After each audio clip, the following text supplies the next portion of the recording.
దేవుని కృప ఎంత విలువైనదో అంటే, మనం ఈరోజు సజీవముగా జీవించడమే ఆయన కృప. మనకి కడుపు నిండా ఆహారము అందుతుందంటేనే ఆయన కృప.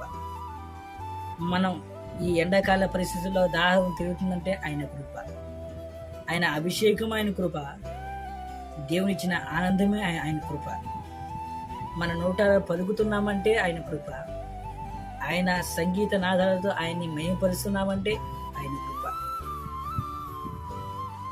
నేటి నుంచి నేటి వరకు, మనం పుట్టిన మొదలుకొని నుంచి ఇంతవరకు మనం క్షేమంగా ఉన్నామంటేనే ఆయన కృప. కృప అంటే ఎన్ని విధాలుగా చెప్పగలమండి. దేవుడు ఇప్పుడు అనేక మంది భూమి గర్భంలోకి వెళ్ళిపోతూ ఉన్నారు, అంటే చనిపోతూ ఉన్నారు. కానీ సజీవంగా మనం ఉన్నాము అంటే ఆయన కృప కాదంటారా? ఖచ్చితంగా ఆయన కృప.